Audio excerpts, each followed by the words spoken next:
Je veux vous saluer, Église Vie aujourd'hui.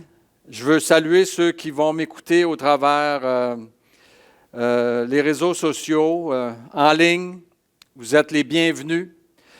Il y a un message pour vous ce matin, un message que Dieu a mis dans mon cœur. Maintenant, ça va être à moi de réussir à l'apporter de façon à toucher vos cœurs et à vous convaincre de la vérité, à vous convaincre que ce message mérite non seulement d'être écouté, mais surtout d'être mis en pratique. C'est un message qui s'adresse à toutes les églises parce que c'est un message qui va expliquer ce qu'on doit faire pour être une église victorieuse. Si je vous dis le mot victorieux, les victorieux, à qui pensez-vous? Come on! Les Canadiens de Montréal, hein? OK, est-ce qu'il y a eu des amateurs de hockey ici qui ont écouté, qui ont suivi un peu les séries? Un peu. Beaucoup, un peu, beaucoup. Nous, on a suivi ça, on y a cru jusqu'au bout.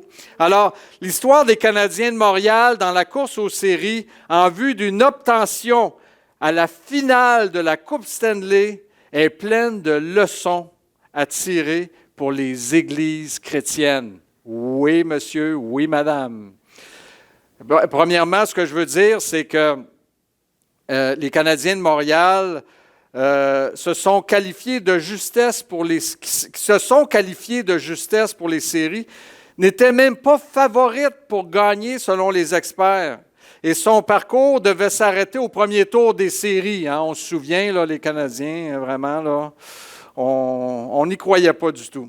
À la stupéfaction de tous, les Canadiens ont éliminé Toronto, Winnipeg et Vegas et ils se sont retrouvés en finale de la Coupe Stanley. Et là, je vais vous dire ceci. Il en est ainsi de Christ et de son Église. Les 12 apôtres choisis par le Seigneur étaient des gens du peuple sans instruction et même dans le lot, il y en avait un qui était pour le livrer. Hey, c'était-tu une équipe gagnante, ça? Ça partait-tu avec tous les espoirs, avec toutes les certitudes que le christianisme connaîtrait un essor phénoménal et que des millions d'âmes, aussi nombreuses que le sable des mers, seraient sauvées dans cette œuvre? Oh non, on n'y croyait pas. Et pourtant, la parole de Dieu dit, « Vous avez été édifiés sur le fondement des apôtres, des hommes sans instruction, des hommes qu'on regardait là, de la part des hauts placés dans la société. » Alors, il est dit, vous avez été édifiés sur le fondement des apôtres et des prophètes, Jésus-Christ lui-même étant la pierre angulaire, et en lui, tout l'édifice, bien coordonné, s'élève pour être un temple saint dans le Seigneur. L'édifice dont il est question ici, c'est l'Église. C'est l'Ecclésia, les appelés hors de. C'est nous qui avons été appelés hors de ce monde pour devenir une seule plante avec Christ en vue du monde nouveau qui s'en vient. Alors, c'est nous, Eva, qui sommes à l'échelle réduite, l'image de la grande Église universelle du Seigneur qui va s'élever bientôt, victorieuse et glorieuse. Et cette victoire, naturellement, c'est Christ qui nous l'a acquise. Vous savez, quand une équipe veut gagner, veut aspirer à aller au final de la Coupe Stanley, ils ont besoin de joueurs vedettes. Hein? Et là, on essaye de s'arracher à coups de millions les meilleurs joueurs de la Ligue nationale. Nous, notre joueur, premièrement dans l'Église, dans l'œuvre de Dieu, il y a juste un joueur vedette. Il n'y en a pas d'autre. Et il s'appelle Jésus-Christ. Et la bonne nouvelle, c'est que Jésus-Christ est avec nous. Il est dans notre équipe parce que nous sommes dans son équipe.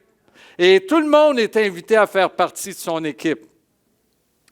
Et puis d'ailleurs, ce grand joueur vedette extraordinaire, notre Dieu, comme Édith disait, tomber à genoux, ça me fait penser à Pierre qui était dans la barque quand Jésus a fait la pêche miraculeuse en disant à Pierre, jette ton filet.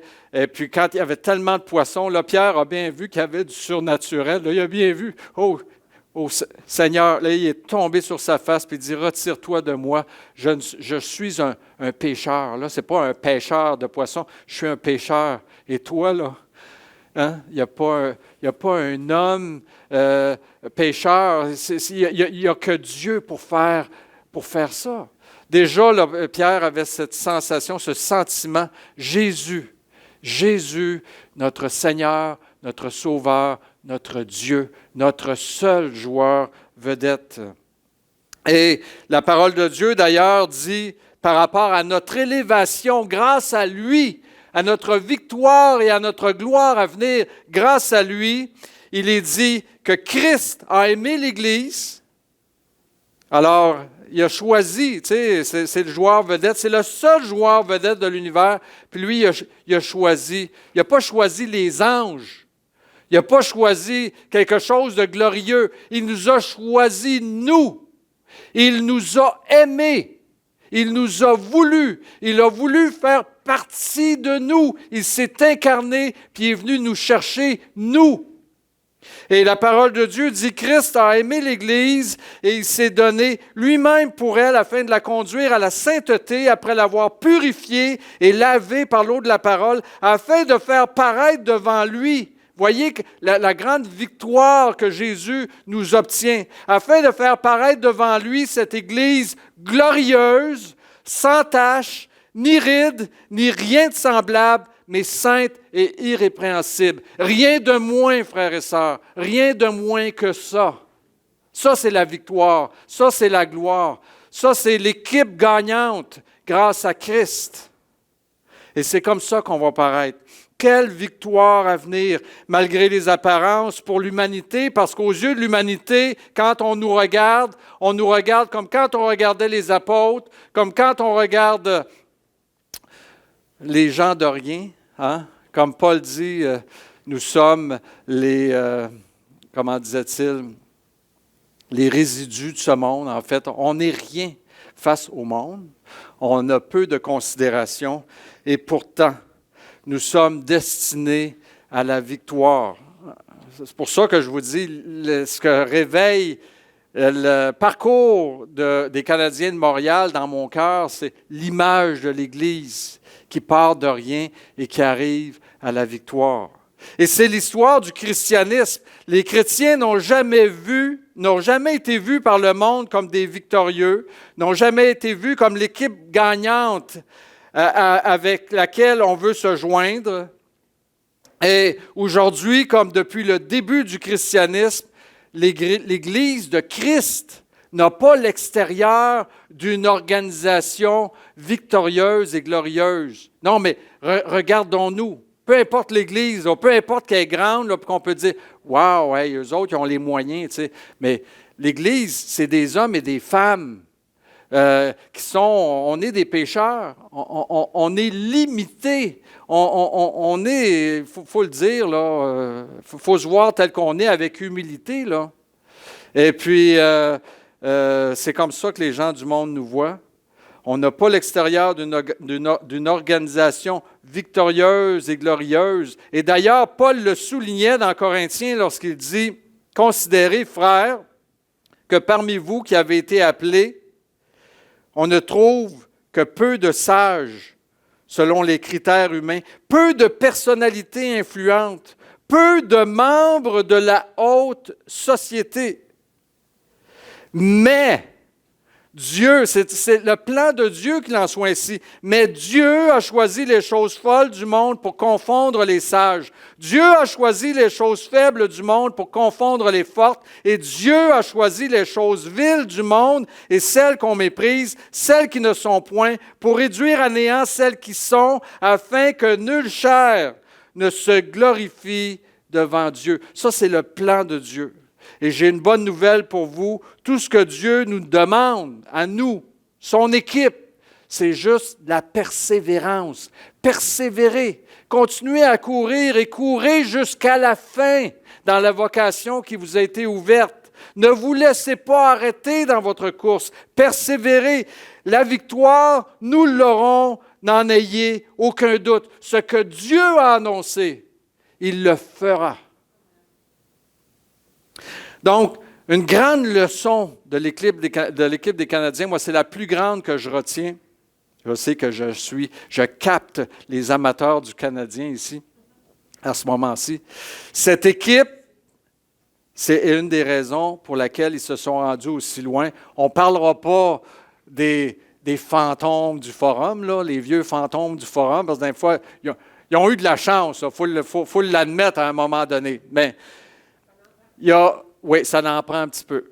Mais cette équipe avait ceci de particulier cette année, elle était unie, soudée, et les joueurs étaient tissés serrés. Et ce fut la clé de leur succès. Et la citation suivante de Marc Bergevin pour expliquer la raison de leur succès, il a dit, c'est l'équipe la plus soudée que j'ai vue depuis mon arrivée, il y a 9 ans. Ce sont les équipes qui gagnent les championnats, pas les individus. Nous n'avons pas de super vedettes au sein de notre groupe, mais chaque gars était prêt à se battre pour les autres. J'ai pris cette citation de Marc Bergevin parce que je trouve qu'elle s'applique bien pour l'Église du Seigneur Jésus. L'unité dans l'Église, c'est un grand défi, pas juste pour Eva, mais pour toutes les églises locales. C'est un ingrédient important et essentiel pour connaître le succès. Succès dans la croissance. Succès dans l'évangélisation et le salut des âmes. Succès face aux défis de la vie chrétienne, individuelle. On a besoin d'être dans une équipe unie et tissée serrée. Succès face à l'ennemi de nos âmes dans nos combats. Unis pour avoir le succès afin de paraître debout et vêtus devant le Seigneur parce qu'il y a encore des épreuves, des obstacles, des difficultés et on ne peut pas vivre la vie chrétienne seul. On ne doit pas vivre la vie chrétienne chacun sur notre côté. Ce n'est pas le plan de Dieu. Et c'est la raison pour laquelle, ce fut un message de Michel dans le passé, c'était très bien, n'abandonnez pas vos assemblées. Et cela d'autant plus que vous voyez la fin venir. Eh bien, une église où règne le désordre, la division, les sectes, l'envie, la discorde, les querelles, est une église qui s'en va vers la défaite, est une église qui court à sa perte. Et dans une église comme celle-là, beaucoup d'hommes et de femmes vont tomber et ne se relèveront pas. Alors, l'unité, c'est un défi, mais c'est essentiel dans l'Église. Et là, je vais dire quelque chose que je veux garder dans mon cœur et que je vais répéter souvent, probablement dans les mois à venir, pour que ça soit bien gravé dans chacun de nos cœurs. Le Saint-Esprit me pousse à ça. C'est une expression qui est venue à mon cœur. Et puis, c'est pas moi qui l'ai inventée, mais je ne sais pas d'où elle vient, mais à un moment donné, c'est apparu dans les derniers jours dans mon cœur. Et ceci, l'expression est la suivante. Il faut faire corps ensemble. Il faut faire corps ensemble. Et d'ailleurs, l'Église, elle est décrite par Paul comme un corps avec toutes sortes de membres distincts l'un de l'autre. On n'a pas tous la même fonction dans le corps, mais nous sommes un corps. Et dans l'épreuve et dans les difficultés, face à votre Église, que ce soit Eva ou que ce soit une autre Église, peu importe, trouvez l'Église où vous allez vous épanouir et servir le Seigneur et faites corps avec elle. Paul dit d'ailleurs, je suis dans la lignée de l'Esprit, là, du Saint-Esprit. Je suis dans la lignée de l'enseignement des apôtres. L'apôtre Paul dit, « Rendez ma joie parfaite, ayant un même sentiment, un même amour, une même âme, une même pensée. Ne faites rien par esprit de parti ou par vaine gloire, mais que l'humilité vous fasse regarder les autres comme étant au-dessus de vous-même, que chacun de vous, au lieu de considérer ses propres intérêts, considère aussi ceux des autres. Ayez en vous les sentiments qui étaient en Jésus-Christ. Il nous faut faire corps ensemble. Et l'apôtre Paul l'enseignait à sa façon. Ayez une même âme, un même cœur, un même amour, un même sentiment, une même pensée. Faire corps ensemble, c'est très difficile si on est centré sur soi. Et malheureusement, c'est notre défi à tous. On a tous de l'égoïsme en nous, on est tous, c'est correct, il faut s'occuper de soi aussi, là. La parole de Dieu ne dit pas de t'oublier, là, puis de ne plus penser à toi, là, puis de penser qu'aux autres.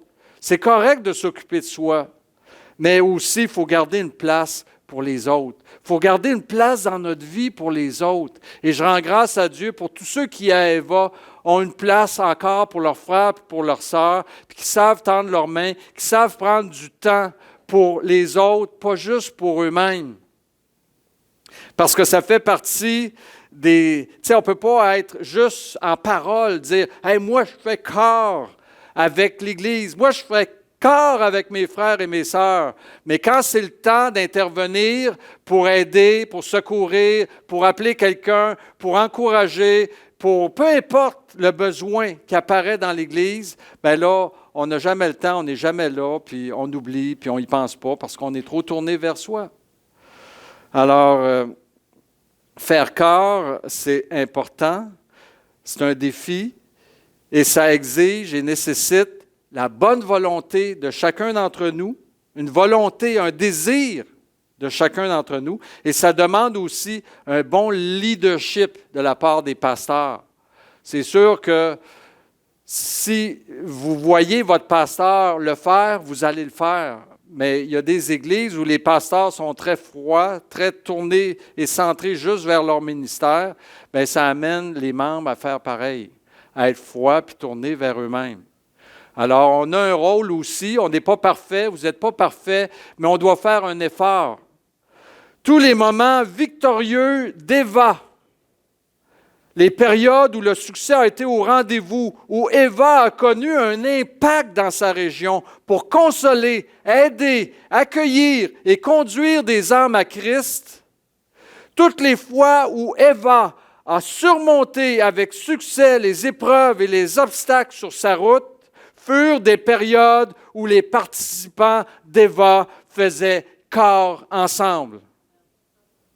Je sais que les anciens d'Eva peuvent dire, se lever et dire « Je témoigne que tu as raison, Marc. » J'ai lu ce témoignage hier de Fabrice Ilonga. On en avait parlé, moi et Roger, dernièrement, mais là, je suis un peu surpris de voir que sur la page Facebook de l'Église, Fabrice a écouté le dernier message, celui du dimanche dernier. Il a écrit ceci.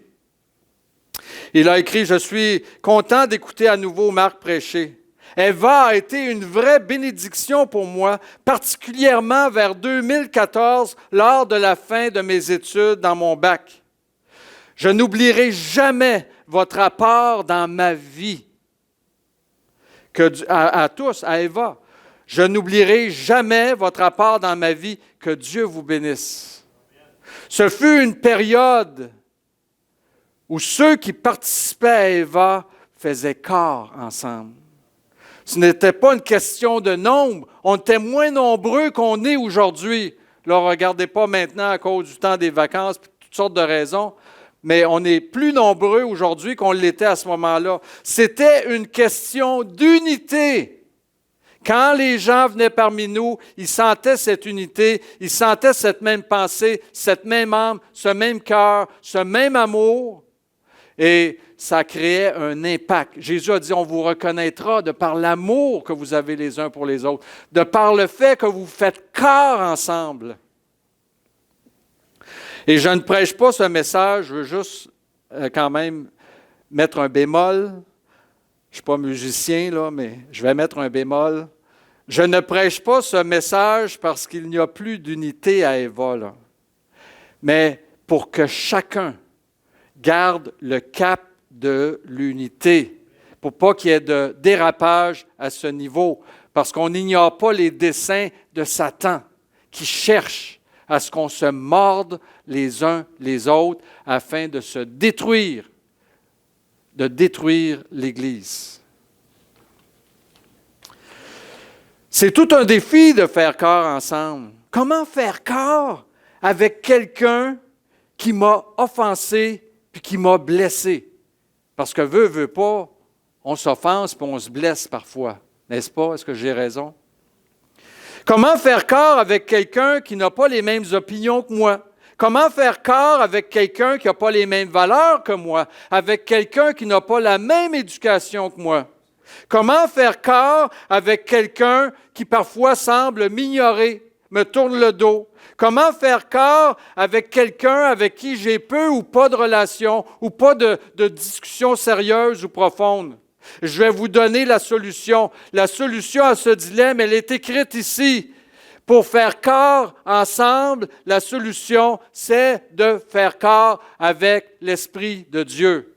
C'est le titre de mon message, « Faire corps avec l'Esprit ». Ce n'est pas un slogan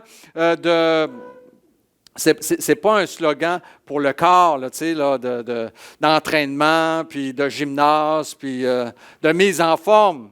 Non, non. C'est un slogan spirituel. C'est un slogan à retenir.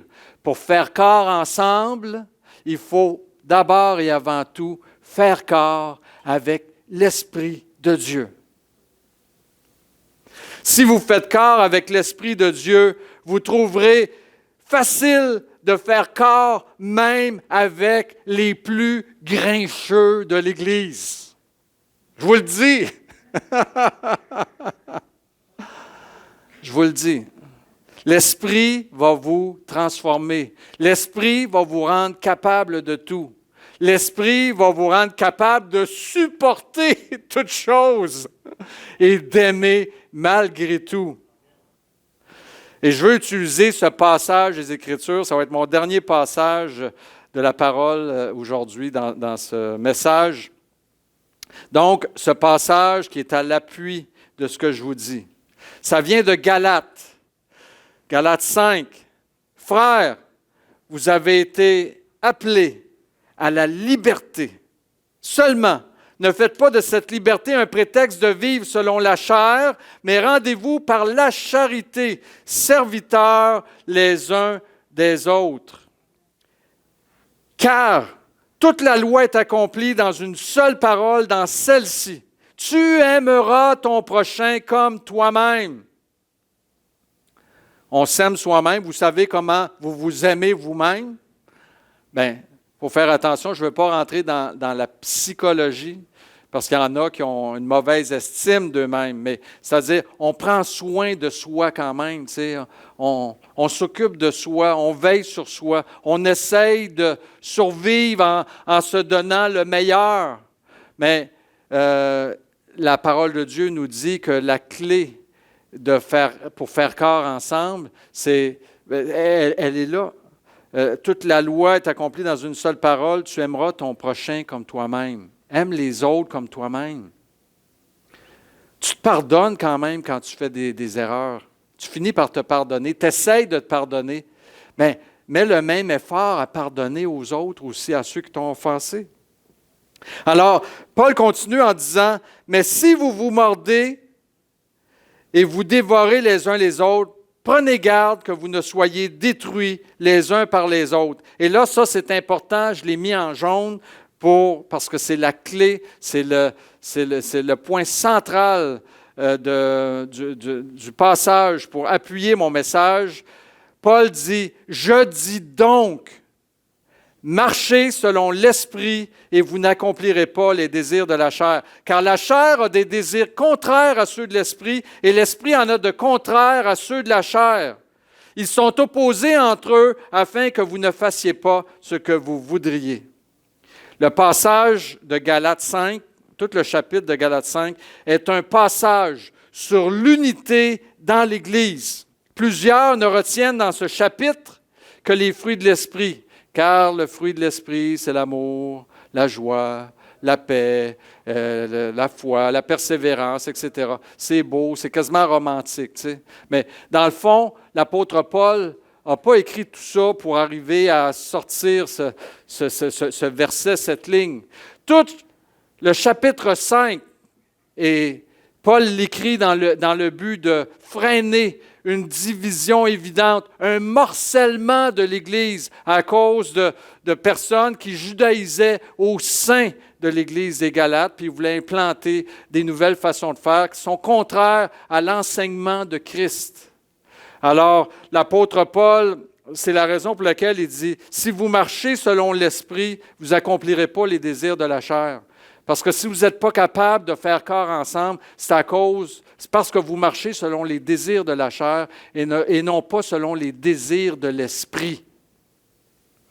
Paul, dans Galates, veut amener l'unité dans une Église en voie de morcellement. La méthode, la solution de Paul présentée ici, faire corps avec l'Esprit. Marchez selon l'Esprit et vous n'accomplirez pas les désirs de la chair. Quand arrive un problème, une difficulté, une contrainte, une épreuve, la première réaction, c'est toujours, pour tout le monde, c'est toujours celle de la chair et non celle de l'Esprit. Et c'est normal parce que nous sommes humains et que nous vivons dans la chair. Ce n'est pas parce qu'on n'est pas spirituel que la première réaction, quand quelqu'un me regarde de travers, c'est de lui en vouloir. C'est normal. Mais il faut combattre les désirs de la chair par les désirs de l'esprit, qui sont contraires aux réactions de la chair. Je vais vous parler de l'histoire d'un couple d'amis chrétiens qu'on aime beaucoup, moi et Nathalie. Et je ne prononcerai pas leur nom. J'ai changé leur nom pour pas qu'ils soient reconnus parce que ce serait facile de trouver leur nom sur Internet. Je vais les appeler André et Monique.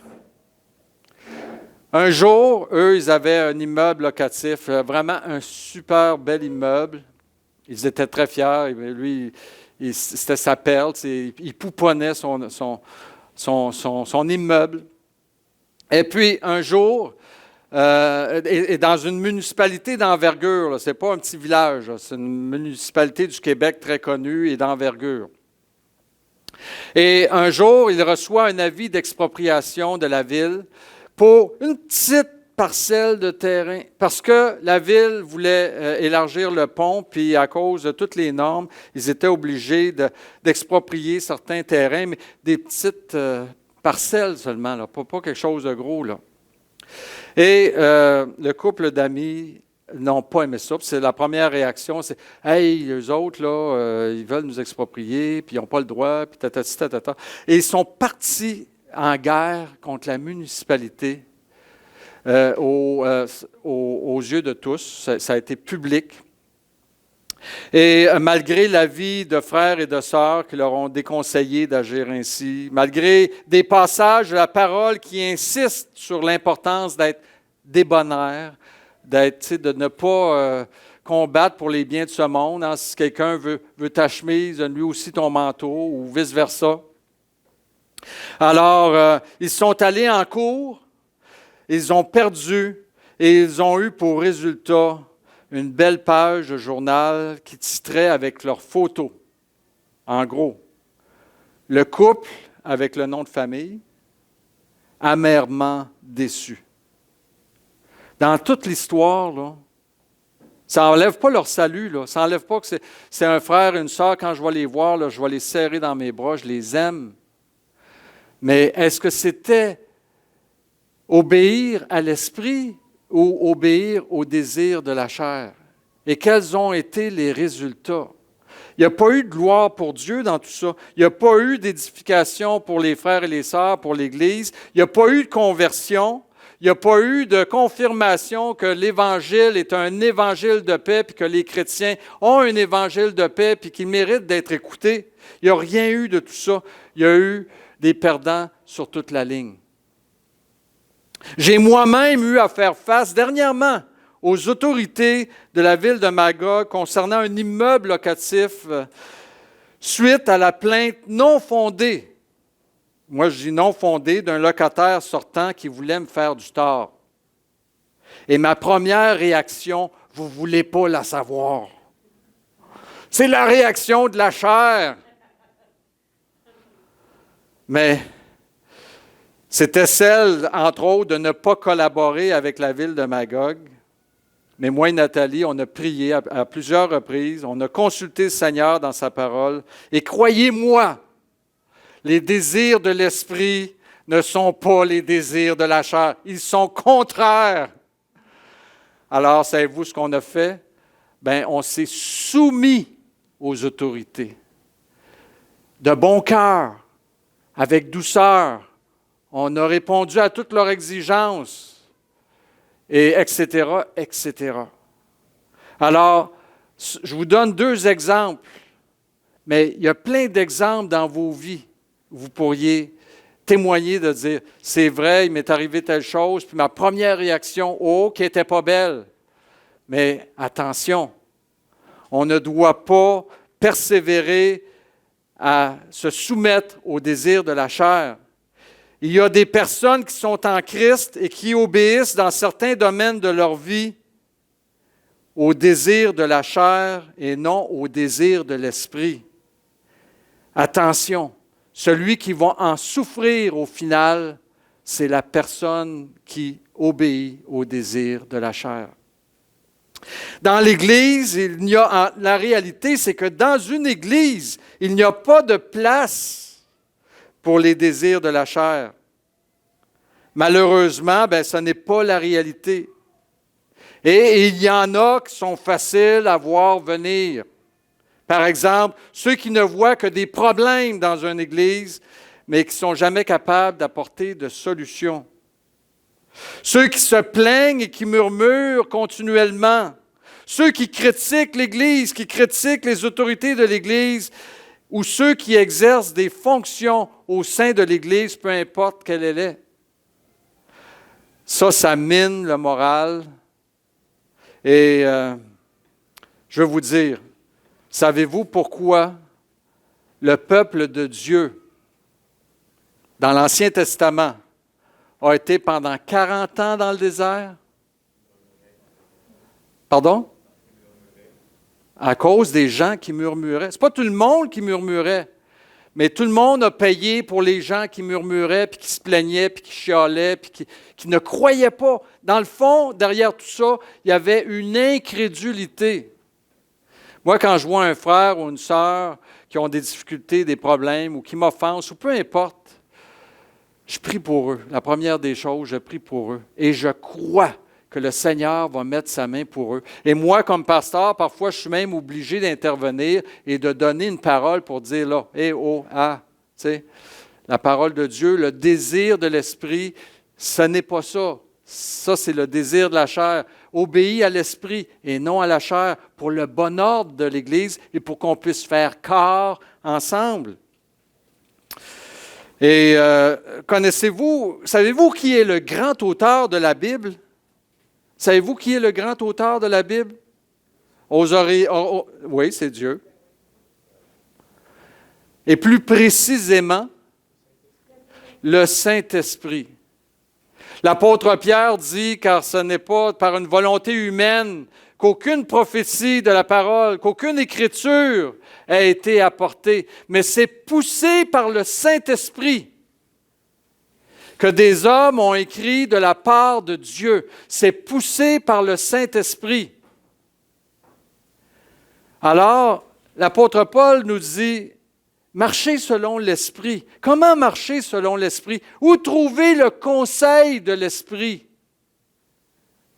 Dans les Écritures, dans la parole de Dieu. Et dans les 27 livres du Nouveau Testament, l'Esprit n'a pas manqué de nous instruire sur sa volonté concernant l'attitude à avoir dans l'Église et les uns envers les autres. Si nous ne cherchons pas de tout notre cœur à obéir à l'Esprit, à faire corps avec le Saint-Esprit, nous ne pourrons jamais faire corps avec les autres. Et nous ne connaîtrons pas la croissance espérée, nous ne connaîtrons pas la victoire attendue, nous ne connaîtrons pas la paix et la joie de la vie abondante en Christ au sein de l'Église. Je demande à Eva et à tous les participants d'Eva dans les prochains jours, dans les prochaines semaines, de mettre tous vos efforts pour faire corps avec l'Esprit de Dieu. En cherchant sa face, en cherchant ses instructions, en cherchant son conseil sur les problèmes que vous vivez, sur les difficultés que vous vivez. Comment devez-vous agir dans vos vies personnelles? Comment devez-vous agir au sein de l'Église pour agir selon l'Esprit et non pas selon les désirs de la chair? Faire partie d'une Église qui est selon la vérité, faire partie d'une vraie Église de Dieu qui est la colonne et l'appui de la vérité. Faire partie d'une Église de Christ, c'est un privilège et une grâce. Mais autant il y a de personnes dans l'Église, autant il y a d'occasions de vivre des déceptions, des désaccords, des conflits, des épreuves et des contrariétés. La grande question pour chacun de nous, est-ce que dans ces situations, je vais obéir à la chair, qui va être la première réaction qui va me venir à l'esprit, ou si je vais marcher selon l'esprit? Est-ce que je vais agir selon l'impulsion de ma nature humaine ou selon le conseil de la parole de Dieu? Nous voulons vivre d'autres victoires spirituelles, d'autres manifestations surnaturelles. Nous voulons voir d'autres âmes naître de nouveau au milieu de nous et je pense qu'on va le vivre très, très, très bientôt. Nous voulons connaître au sein de notre Église la joie du salut, la paix dans laquelle le Seigneur veut nous conduire. Dans le psaume du berger, il est dit que Dieu, notre grand berger, va nous conduire dans des champs verdoyants, auprès des eaux paisibles. Mais tout ça est possible dans une Église où existe l'unité, dans une Église où les hommes et les femmes qui la composent font corps ensemble. Si nous voulons connaître toutes ces choses, la recette, elle est simple, elle vous a été donnée aujourd'hui. Faire corps ensemble. Et pour faire corps ensemble, faire corps avec l'Esprit de Dieu. Je sais que je le répète,